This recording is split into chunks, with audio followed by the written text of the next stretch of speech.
नमस्कार. आमच्या चॅनलमध्ये आपलं स्वागत आहे. सावनेर कृषी बाजार समिती ही एक उत्कृष्ट दर्जाची कृषी समिती मानली जाते. आज आपली बैठक झाली, काय काय चर्चा झाली आणि नेमकं काय काय समोर आपलं होईल काय? मी प्रकाश लांजेवार, उपसभापती कृषी उत्पन्न बाजार समिती सावनेर. आज आमची विशेष सभा होती. येणाऱ्या 12 सप्टेंबरला आमची सर्वसाधारण सभा, वार्षिक सर्वसाधारण सभा आहे.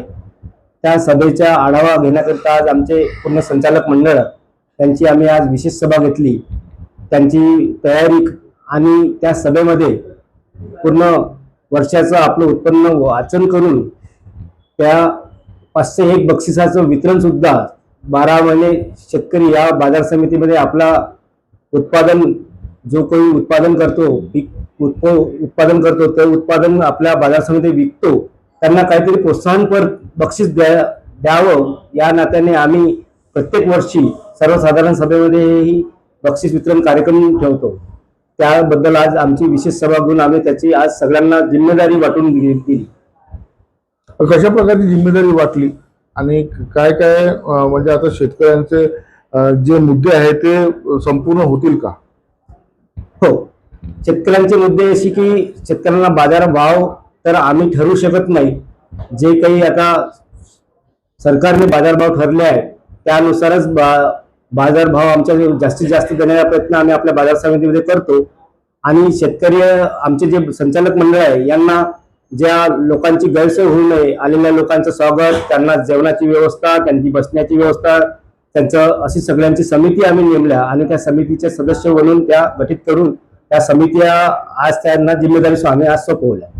किती सावनेर कृषी बाजार समिती किती वर्षाचं उत्पन्न झालेलं आहे आणि बाजारपेठ थोडस शेतकऱ्यांसाठी त्यांचा वेगळा भाव होता, यासाठी आपलं काय समोरचा पाऊल राहील? बाजारपेठ आमची पुन्हा वाढवावी याकरिता आम्ही परत आमच्या इथे आता सध्या भाजीपाला मार्केट नाहीये, सध्या अनाज मार्केटच आहे आणि कापूस हे मार्केट आहे. तर त्याकरिता आम्ही जागा खरेदीचा प्रस्ताव आता शासनाला पाठवला. आम्ही जागा खरीदणार आहे आणि भाजीपाला मार्केट सुद्धा आम्ही आपल्या बाजार समितीकडून सुरू करणार आहोत.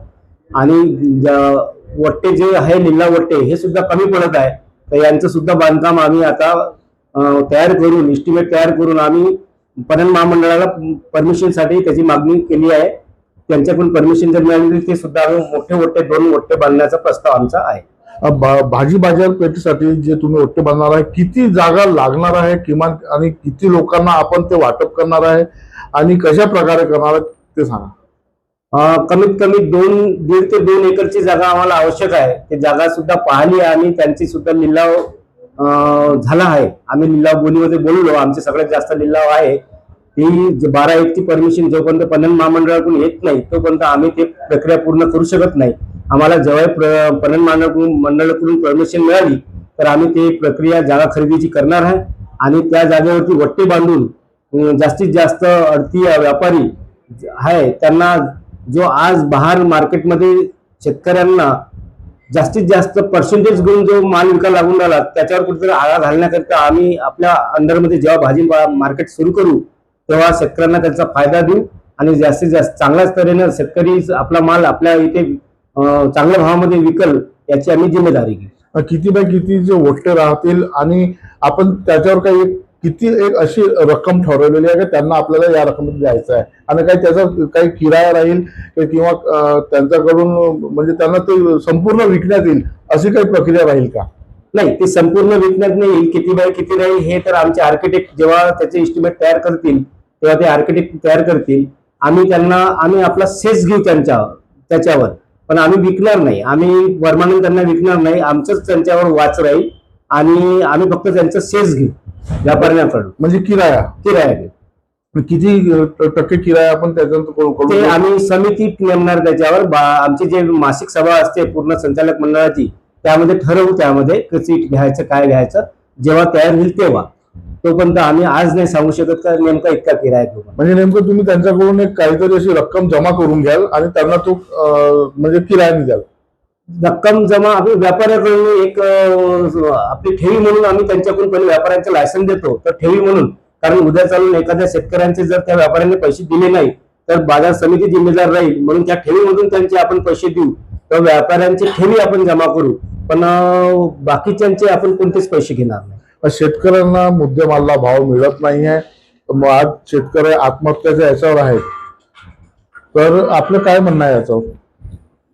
हे सरकार जे आहे, केंद्र सरकार आणि राज्य सरकार, हे दोन्ही शेतकरी विरोधी आहे. हे माझं तरी आज माझ्या ह्या पुढचे मी बोलत आहे, कारण शेतकऱ्यांच्या बद्दल यांनी आता 7-12 कोरा करू ह्या भाषा बोलली, शेतकऱ्यांना भाव देऊ. केंद्र सरकारने सुद्धा 3 कायदे काढले होते, त्यांना मागे घेण्याकरता भाग पाडलं. शेतकरी आजच्या कंडिशनला शेतकऱ्याबद्दल, शेतकऱ्याचा नेता कोणी नाही असं तरी म्हटलं, सरकारच्या मध्ये कोणी नाही असं तरी म्हटलं तरी चालेल, कारण शेतकरी खरोखर हवालदिल आहे, त्यांना भाव नाहीये. आता तर अमेरिकेच्या टॅरिफ नंतर आपल्या केंद्र सरकारने सुद्धा 11% आयात शुल्क घटवलं, म्हणजे यावर्षी कापसाला भाव बिलकुल 6,000च्या वर राहणार नाही अशी तरी मला अंदाज वाटते. मग 6,000मध्ये शेतकऱ्यांना कापूस हे पिकं बिलकुलच परवडत नाही, म्हणजे शेतकऱ्यांकडून कोणी बोलणारच नाही. एक बाकी कर्जमाफीबद्दल विरोधक बोलत आहे, आम्ही करू म्हणाले, आमच्या मॅनिफेस्टोमध्ये करू, पण कधी करू? शेतकऱ्यांची आत्महत्या झाल्यावर. ही परिस्थिती खूप बिकट आहे आणि याच्यावर वाचा फोडलाच पाहिजे आणि शेतकरी याच्यामधून कुठेतरी बाहेर निघला पाहिजे.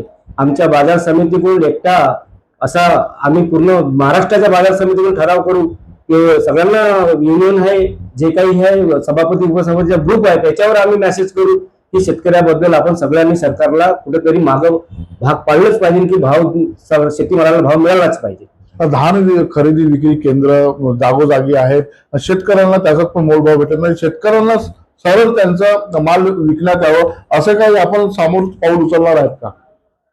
धानाबद्दल तर आमच्या बाजार समितीकडे धानाबद्दल आम्हाला काही तेवढं माहिती नाही, कारण धान आमच्या क्षेत्रामध्ये उत्पादन होत नाही.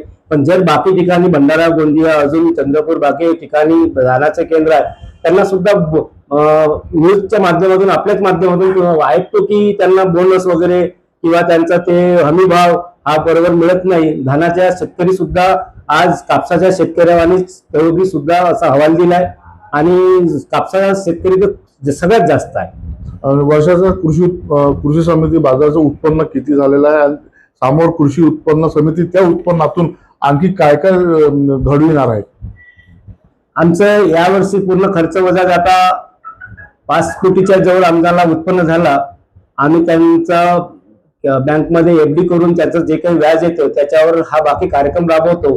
शेतकऱ्यांना जास्तीत जास्त योजना लाभ मिळतील याच्या त्या कार्यक्रमातून आम्ही वर्षभर राबवत असतो. कृषी उत्पन्न समितीतर्फे या सावनेर कृषी उत्पन्न बाजार समितीतर्फे 10 रुपये जेवण हे ठेवण्यात आलेलं आहे. हे मनशा कशी काय आणि कसं काय सुचलं आपल्याला? शेतकरी हा सकाळीपासून आपला कोणत्या ना कोणत्या वाहनाने आपला माल विकायला येतो, तर कधी जेवण करून येतो, नाही येत. मग इथे कधी कधी लिलाव बोलीला वजन काटा करायला कधी कधी खूप वेळ होतो, तर त्याला आम्ही पहिले कॉफी आणि बिस्किट चालू केलं होतं.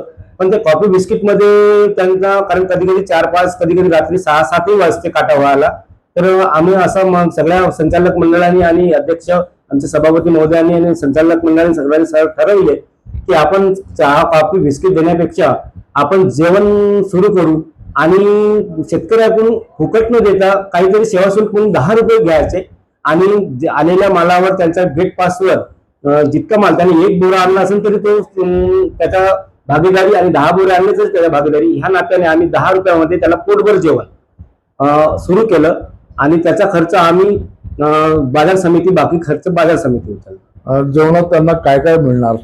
त्याच्यात वरण भात, भाजी पोळी, भाजीच बदलत राहील. कधी लोक जर कमी असले तर आलू भात कढी सुद्धा आम्ही देतो. लोकांची संख्येनुसार जेवण बनवण्यात येते. परत शेतकऱ्याच्या काही योजना सुद्धा आम्ही आपल्या उत्पन्नातून राबवत आहोत. शेतकऱ्यांचा जर बैल, एखादा शेतकऱ्यांचा बैल पाण्याने वाहून गेला, वीज पडून मरण पावला की सर्पदंशाने मरण पावला, एक बैल मरण पावला तर आम्ही त्याला 10,000 रुपयाची मदत देतो तात्काळ, आणि 2 बैल जर मरण पावले त्याला 15,000 रुपयाची मदत देतो आम्ही तात्काळ.